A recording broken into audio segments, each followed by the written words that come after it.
দেখে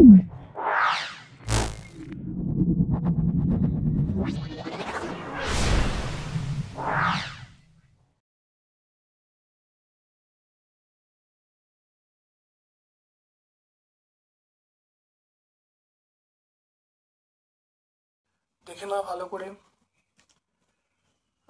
দেখো, বায়ুমণ্ডলের যে স্তরে উষ্ণতা সবচেয়ে কম উষ্ণতা কি সেটা বলতে বলছে।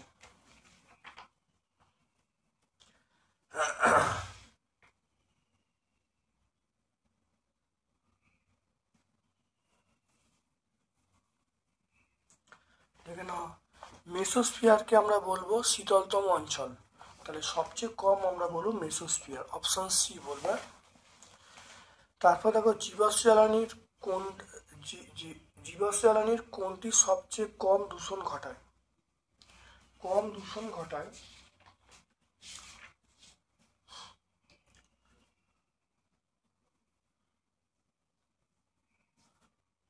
দেখে নাও, যেহেতু প্রাকৃতিক গ্যাস এর তাপন মূল্য বেশি হলে তাহলে দূষণটা কম ঘটাবে।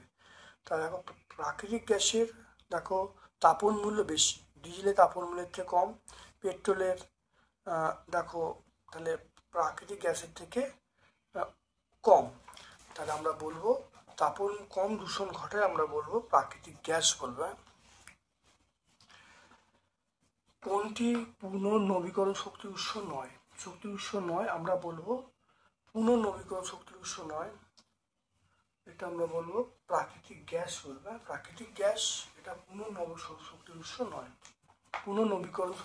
নয়। স্থির উষ্ণতায় নির্দিষ্ট ভাবে কোনো গ্যাসের চাপ অর্ধেক করলে তাহলে আয়তন কি হবে?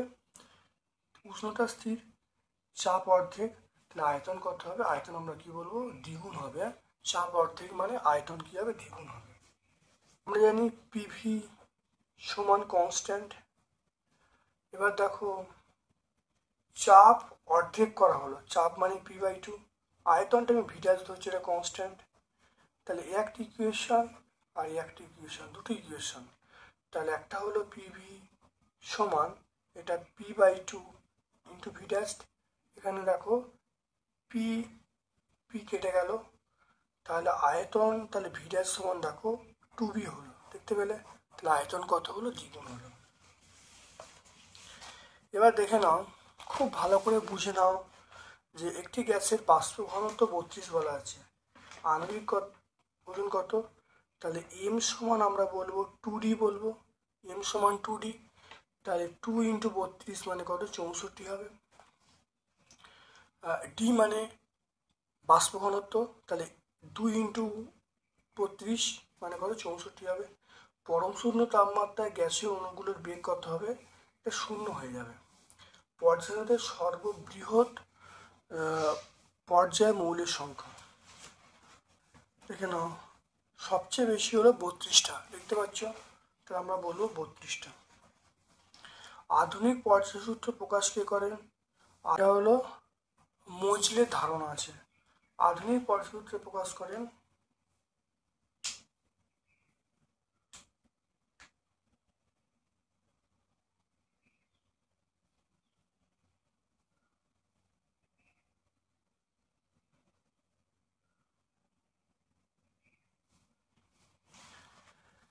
এটা আমরা বলবো মোজলে।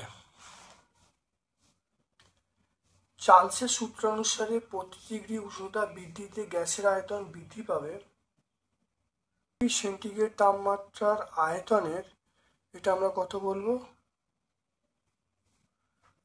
অপশান বি বলবে, 0 তাপমাত্রা আয়তনে 1/273 গুণ।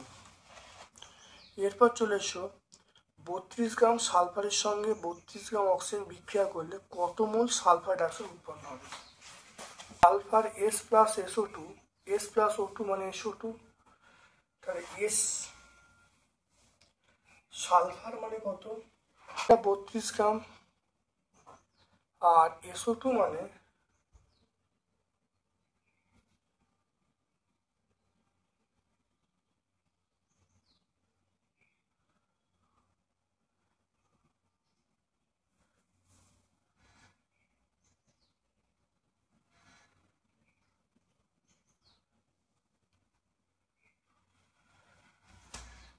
তাহলে অক্সিজেন মানে আমরা বলবো 32 গ্রাম,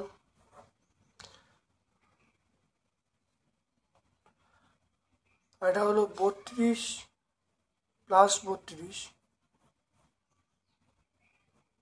64 গ্রাম।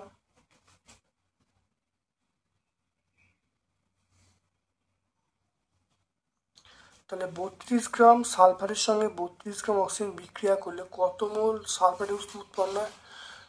তাহলে 64 গ্রাম SO2 মানে আমরা বলবো 1 মোল। আমরা কত বলবো? 1 মোল। তাহলে এটা আমরা বলছি, দেখো 1 মোল।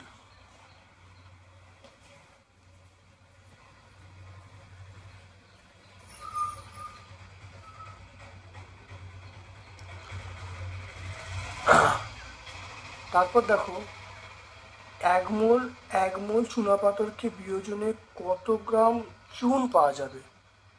তাহলে CaCO3 এটাকে বিয়োজন হচ্ছে, তাহলে CaO প্লাস CO2, এটা মানে 40 প্লাস 12 প্লাস 3 × 16, এটা হবে 100 গ্রাম। এটা দেখো 40 প্লাস 16 কত বলো তো? এটা হলো 56 গ্রাম। 56 গ্রাম। তাহলে এটা মানে 100 গ্রাম CaCO3 মানে 1 মোল। তাহলে 1 মোল CaCO3 বিয়োজনে কত পাওয়া যায়? 56 গ্রাম পাওয়া যায়। এখানে 56 গ্রাম। তাহলে কত হবে? 1 মোল চুনা পাথরকে বিয়োজনে আমরা পাবো 56 গ্রাম। তারপর দেখো পর্যায় সারণী বিরল মৃত্তিকার সংখ্যা কটা? পর্যায় সারণী বিরল মৃত্তিকার সংখ্যা দেখতে পাওয়া যায় 14টা। তাহলে আমরা বলবো মৌলের সংখ্যা হলো 14টা। বায়ুমণ্ডলে কোন স্তরে টেলিযোগাযোগ অপরিহার্য?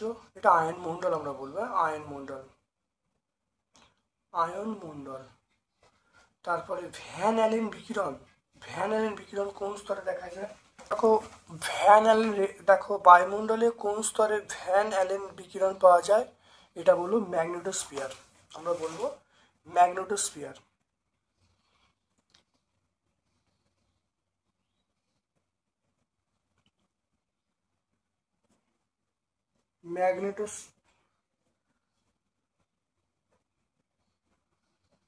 ম্যাগনেটোস্ফিয়ার।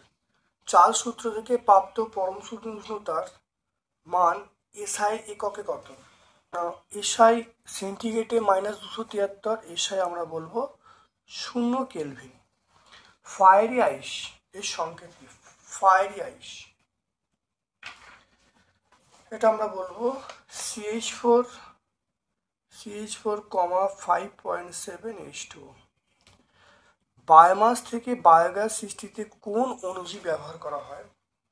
দেখো আমরা বলবো সেটা মিথানোজেনিক ব্যাকটেরিয়া। দেখে নাও, মিথানোজেনিক ব্যাকটেরিয়া দেখতে পাচ্ছ।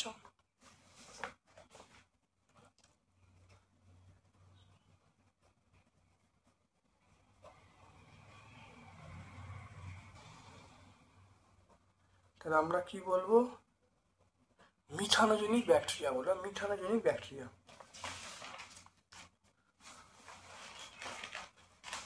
এরপর চলে এসো সৌরকোষে ব্যবহার করে, এটা আমরা সিলিকন বলবো, সিলিকন। কোন শর্তে অক্সিজেন গ্যাস বয়েল এবং চার্লস সূত্র মেনে চলবে? এটা আমরা পেজ নাম্বার 19-এ বলবো। নিম্ন চাপ, উচ্চ উষ্ণতা। চার্লসের সূত্রে 0 সেন্টিগ্রেডের সাপেক্ষে গাণিতিক রূপটি লিখতে বলছে।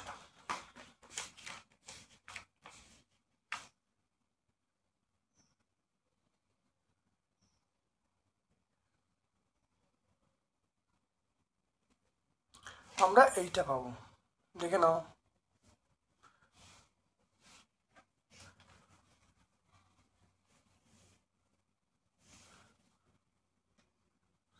চার্লসের সূত্রে সেন্টিগ্রেডের সাপেক্ষে গাণিতিক রূপ লিখতে বলছে।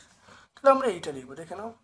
আমরা দেখো VT সমান V0 1 + T/273, আর উষ্ণতা হ্রাস হয় তাহলে VT সমান V0 1 - 273 একসঙ্গে করলে আমরা বলবো এই সমীকরণটা বলবো। পর্যায়গত ধর্ম নয়, দুটো ধর্মের উদাহরণ দিতে বলছে। একটা হলো মৌলের বর্ণ, গন্ধ, এগুলো বলবো। মৌলের বর্ণ, গন্ধ 101 পেজে আমরা বলবো। সর্বাপেক্ষা তীব্র জারক মৌল, তীব্র জারক মৌল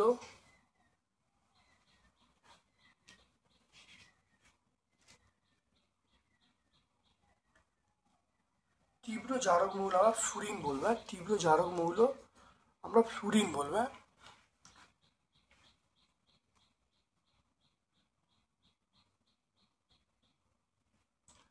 তারপর দেখে নাও সর্বাপেক্ষা তীব্র তড়িৎ মৌল, এটা আমরা ফ্লুরিন বলবো। শূন্যস্থান পূরণ করতে বলছে। উষ্ণতা বৃদ্ধি, উষ্ণতা দ্বিগুণ বৃদ্ধি এবং চাপ অর্ধেক হ্রাস করা হলো, আয়তন কি হবে? দেখে নাও 2.8 চলে এসো। আমরা বলা আছে P1 V1, P1 V1 by T1, P2 V2 by T2। তাহলে উষ্ণতা দ্বিগুণ, উষ্ণতা কি বলছে? তাহলে P1 V1 বাই T1 আমাকে বলেছে চাপ, দেখে নাও বলেছে চাপ অর্ধেক। চাপ অর্ধেক মানে আমরা বলবো P1 বাই 2, আয়তনটা V2 লিখবো। আর তাপমাত্রা দ্বিগুণ, তাপমাত্রা দ্বিগুণ মানে আমরা 2T1 বলবো, তাপমাত্রা দ্বিগুণ করা হলো। তাহলে এখান থেকে দেখো যেটা আসছে P1 V1 বাই T1 সমান আমরা বলবো 1/4, 1/4 এটা বলবো P1 T1 ইন্টু V2। তাহলে P1 P1 কেটে গেল, T1 T1 কেটে গেল, তাহলে এটা কত হবে? V2 সমান আমরা বলবো 4V1। তাহলে V2 সমান আমরা কি বলবো? 4V1। তাহলে চাপ কত গুণ হবে? এটা আয়তন পূর্বে আয়তনের 4 গুণ হবে, 4 গুণ হবে। দেখো সত্য মিথ্যা বলতে বলছে, সত্য মিথ্যাকে বলতে বলছে যে কোনো উষ্ণতায় গ্যাসীয় পদার্থের মোলার ভর 22.4 লিটার। না, যে কোনো উষ্ণতায় নয়, এটা হলো এসটিপিতে, স্ট্যান্ডার্ড প্রেসার অ্যান্ড টেম্পারেচার। এটা মিথ্যা, এটা মিথ্যা হবে। ক্ষার ধাতু, দেখে নাও ক্ষার ধাতু আমরা কি বলবো? লিথিয়াম হলো ক্ষার ধাতু, তাহলে এটা এক একটা। চ্যালকোজেন মৌল,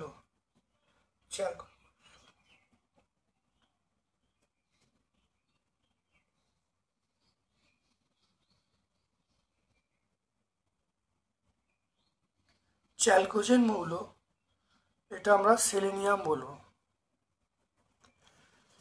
তারপর দেখো এই মৌলটা, এটা নেপচুনিয়াম বলবো। তারপর দেখো নিষ্ক্রিয় মৌল, নিষ্ক্রিয় গ্যাস, এটা আমরা বলবো নিয়ন বলবো। দেখে নাও তড়িৎ ঋণাত্মকতা অনুসারে সাজাতে বলছে ঊর্ধ্বক্রমে।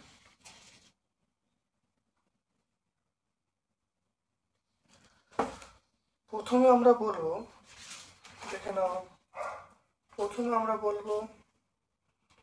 প্রথমে আমরা আয়োডিন বলবো, তারপরে ব্রোমিন বলবো, তারপরে Cl ক্লোরিন বলবো, তারপরে F বলবো। মেসোপোজের উষ্ণতা,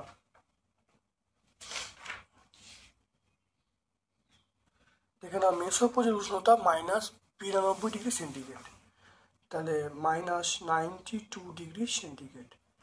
বায়ুমণ্ডলে কোন স্তরে ঘনত্ব সবচেয়ে বেশি?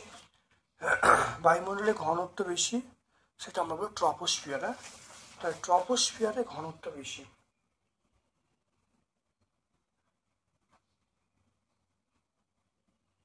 ট্রপোস্ফিয়ার। ক্যালসিয়াম কার্বনেটে ক্যালসিয়ামের শতকরা পরিমাণ কত? ক্যালসিয়াম কার্বনেটে ক্যালসিয়াম, এটা আমরা বলবো 40 বলবো, 40 হবে। দেখে নাও কি করে হবে। ক্যালসিয়াম কার্বনেট, দেখে নাও এটা হলো ক্যালসিয়াম কার্বনেট, তাহলে 100 গ্রাম ক্যালসিয়াম কার্বনেটে ক্যালসিয়াম 40, তাহলে এটা রাখবো ক্যালসিয়াম কার্বনেট 100, তাহলে এর মধ্যে ক্যালসিয়াম 40, তাহলে শতকরা পরিমাণ করে 40 হবে।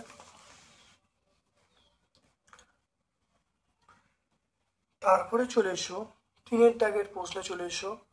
দেখো ওজোন স্তর ধ্বংসের দুটো কারণ লিখতে বলছে। ওজোন স্তর ধ্বংসের দুটো কারণ, দেখে নাও ওজোন স্তর ধ্বংসের দুটো কারণ খুব ভালো করে দেখে নাও।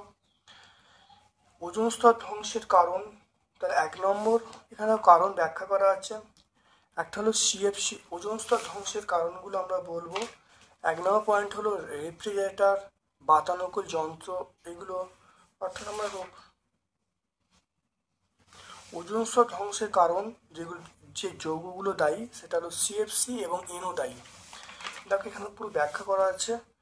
এই সকল উৎসগুলো থাকার জন্য ওজোন স্তর ধ্বংস হচ্ছে। পেজ নাম্বার 4-এ আমরা পেয়ে যাব। জীবাশ্ম দহনের ফলে পরিবেশে কি বিরূপ প্রতিক্রিয়া হয়?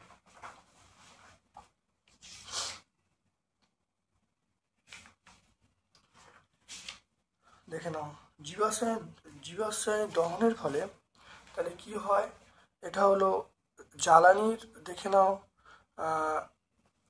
কি প্রভাব পড়ছে। তাহলে পৃথিবীর তাপমাত্রা, 1 নম্বর হলো পৃথিবীর তাপমাত্রা বাড়ছে, 2 নম্বর হলো এই পৃথিবীর তাপমাত্রা বাড়ার জন্য তাহলে মহাপ্লাবন ঘটতে পারে, তারপরে টর্নেডো সুপার সাইক্লোন বিধ্বংসী আকার ধারণ করবে, এই ঘটনাগুলো ঘটতে পারে।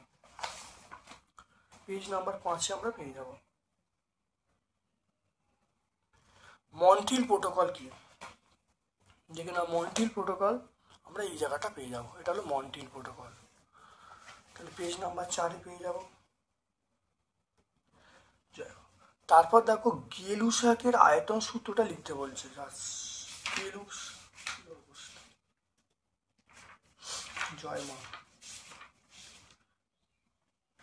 গেলুসাকের আয়তন সূত্র দেখো এখানে দেখো পেয়ে যাবে, এটা আয়তন সূত্র। তাহলে পেজ নাম্বার 16-এ আমরা পেয়ে যাব। তারপর দেখো এসআই পদ্ধতিতে সর্বজনীন গ্যাস ধ্রুবকের মান কত? এটা আমরা বলবো, দেখো 8.31 joule mole inverse kelvin inverse. তারপর চলে এসো মেন্ডেলিভের পর্যায় সারণীর ত্রুটিগুলো লিখতে বলছি। ভালো দেখে এখানে বলে দেবে। 98 পেজ আমরা পাবো, পেজ নাম্বার 98। হাইড্রোজেনের সঙ্গে হ্যালোজেন মৌলের দুটো সাদৃশ্য লিখতে বলছে। দেখো হাইড্রোজেনের সঙ্গে হ্যালোজেন মৌলের সাদৃশ্য দেখো পেয়ে যাব, পেজ নাম্বার 100 আমরা পেয়ে যাব।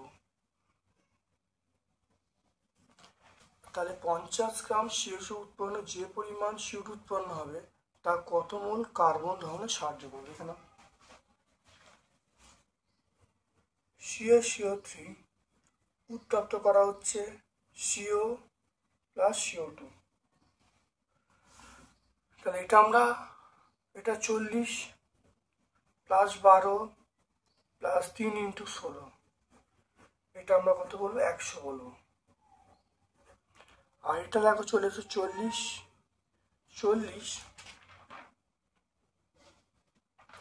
প্লাস 16,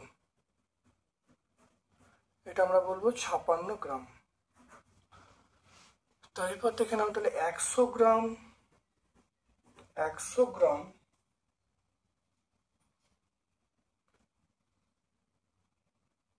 এটা 56 গ্রাম।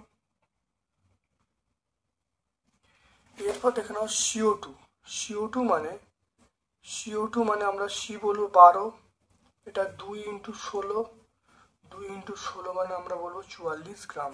কত বলবো? 44 গ্রাম। তাহলে 100 গ্রাম CO3 থেকে CO2 পাওয়া যায়, সেটা হলো 44 গ্রাম। 100 গ্রাম CO3 থেকে CO2 পাওয়া যায় 44 গ্রাম। তাহলে 1 গ্রাম থেকে কত? 44/100, আর বলা আছে 50 গ্রাম।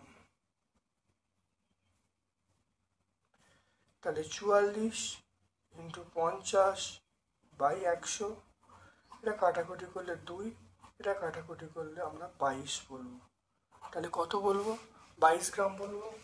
C প্লাস O2, এটা আমরা CO2 বলবো। তাহলে এইটা দেখে নাও,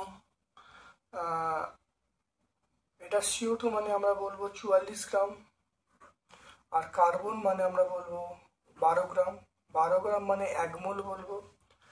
তাহলে 44 গ্রাম, দেখে নাও, 44 গ্রাম CO2 থেকে কার্বন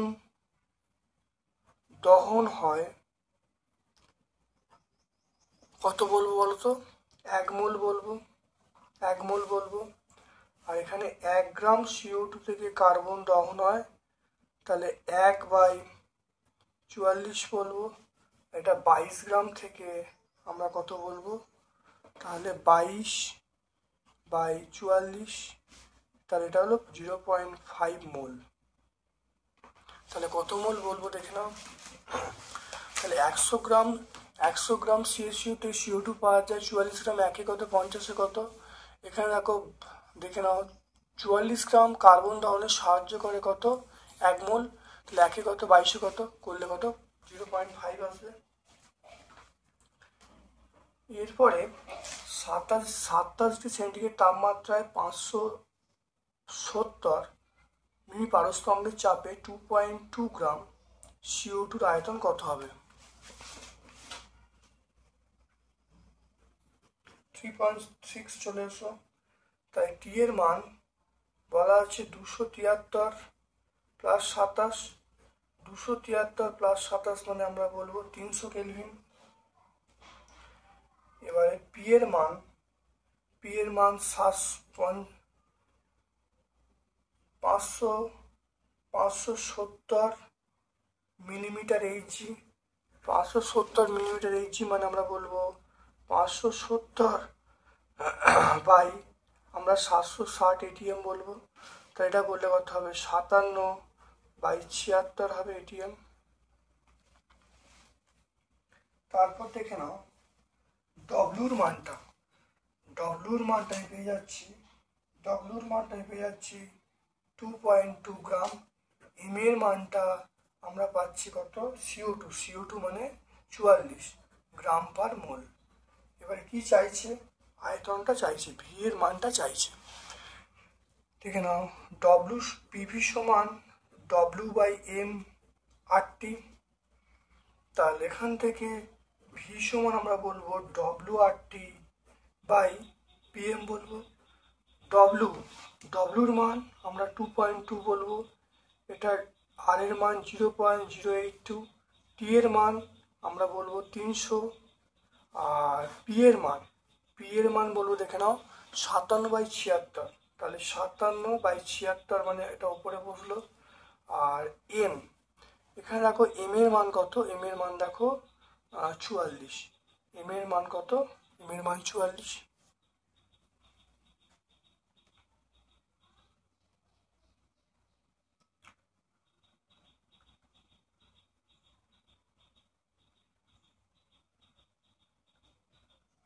মানটা পাবো, এই মানটা এটা পাবো 1.64। তাহলে অতএব আয়তন কত হবে? আমরা বলবো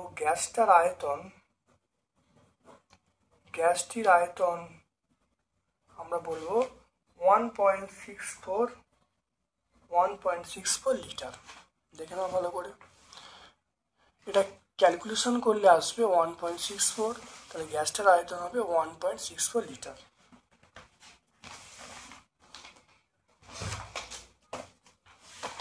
তারপরে চলে এসো, দেখো এখানে দেখো অথবার প্রশ্ন আছে 190 সেন্টিমিটার পারস্তম্ভের চাপে 200 কেলভিন উষ্ণতায় 17 গ্রাম অ্যামোনিয়া গ্যাসের আয়তন কত হবে?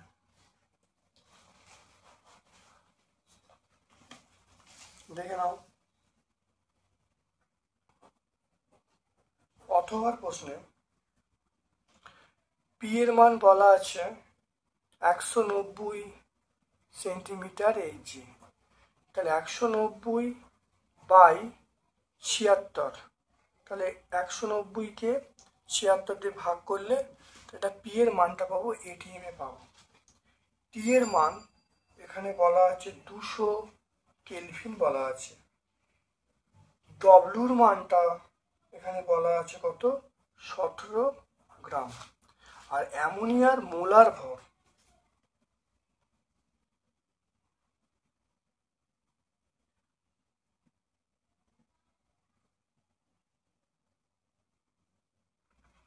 তাহলে অ্যামোনিয়ার মোলার ভর এটা বলবো 17 গ্রাম পার মোল। এটা হলো অ্যামোনিয়ার মোলার ভর। এবারে আমার কি চাইছে, ভি এর মানটা চাইছে। সবসময় মনে রাখবে আগের অঙ্কটা যেরকম হয়েছিল এই অঙ্কটা সেই একইভাবে হবে। আর এর মানটা 0.082 litre ATM mole to the power -1 kelvin to the power -1। এই মানটা আমরা মনে রাখবো আর এর মানটা। তাহলে পিভি সমান আমরা বলবো W/m/RT। এখান থেকে আমি ভি এর মান বার করব WRT/PM। ডব্লুর মান কত, ডব্লুর মান 17, ডব্লুর মান 17, আর এর মান 0.082, টি এর মান আমরা 200 বলবো, আর পি এর মান 17। পি এর মান দেখে নাও, পি এর মান 190/76। পি এর মান আমরা বলবো 190/76। 76 তাহলে উপরে উঠে গেল, তাহলে 76। আর এখানে দেখে নাও এম এর মান দেখো, এম এর মান 17, তাহলে মানটা 17 বসালো। এটা হয়ে গেল, শূন্যগুলো কেটে দিলাম। তাহলে এখন প্রত্যেকের দেখো মানগুলো পুট করে দিলাম।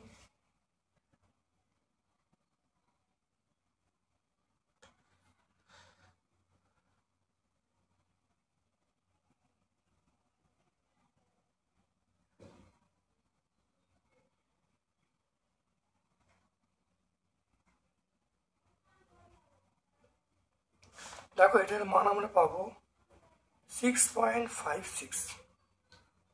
অতএব আমরা বলবো গ্যাসটির আয়তন আমরা বলবো 6.56 লিটার। দেখে নাও, তাহলে পি এর মান এটা দেখো 190 সেমি এইচজি আছে, 190/76 করে এটিএম পেয়ে যাবো। টি এর মান, ডব্লুর মান, এম এর মান, অ্যামোনিয়ার মোলার ভর হলো 17 গ্রাম পার মোল। ডব্লুর ভি এর মান চাইছে। আর এর মান এটা মনে রাখতে হবে। দেখো পিভি সমান WRT, তাহলে এখানে ভি এর মান দেখো বার করছি, প্রত্যেকের দেখো মান বসিয়ে দেখো ভি এর মান পেয়ে গেলাম 6.56। তাহলে গ্যাসটার যে আয়তন হলো 6.56 লিটার। দেখে নাও তাহলে আমরা 3 নম্বর সেটটা সম্পূর্ণ ব্যাখ্যা করলাম। অবশ্যই কার্যকারী ভিডিও, ভালো করে দেখবে, অবশ্যই উপকৃত হবে। আমার পক্ষ থেকে সকলকে ধন্যবাদ এবং শুভ কামনা জানাচ্ছি।